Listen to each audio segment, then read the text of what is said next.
Para naman sa mga bisita, wala kayong karapatan na manlait.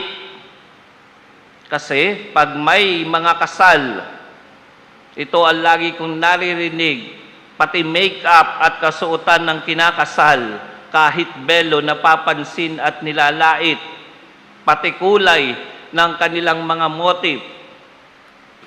Wala po kayong karapatan, ha? Kayo ay naririto para saksihan ang pagmamahalan.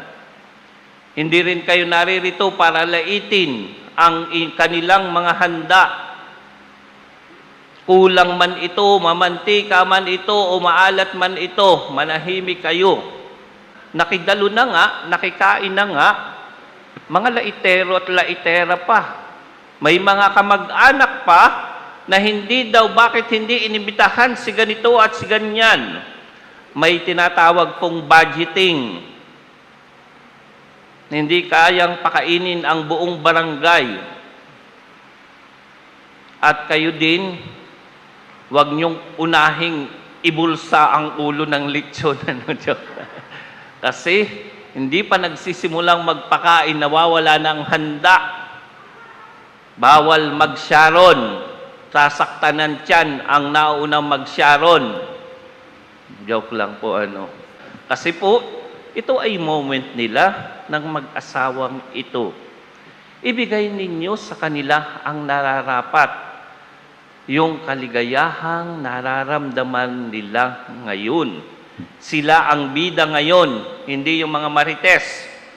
Ang bida ngayon ay ang mag-asawang ito. Kaya kayong dalawa, relax lang. Pag may nanlait, sampalin mo ng magkabila at sabihin mo, palamon lang kita. Joke lang Hindi, pinaalis ko lang ang nervyos mo kasi sabi niya sa akin, nervyos siya. Huwag kang mag-alala. Naririyan ang Diyos at mananatili ang Diyos. Basta huwag niyong alisin ang Diyos sa inyong pagsasama. Muli, mga kapatid, ulitin ko lang po, ibigay ninyo ang moment sa mag-asawang ito. Yung mga hindi pagkakaunawaan ng magkakamag-anak, pakisantabi na lang po muna. Bahala kayo sa buhay ninyo. Sabihin mo sa kanila yan, ha? Hayaan mo silang mag-away, basta ikaw magpakaganda at magpagwapo ka sa araw na ito. Kaya ihanda nyo na yung mga libo-libo ninyong isasabit mamaya, ha? Joke lang Sige po, congratulations sa inyo at good luck. Ang aking mga panalangin ay ibibigay ko palagi sa inyo.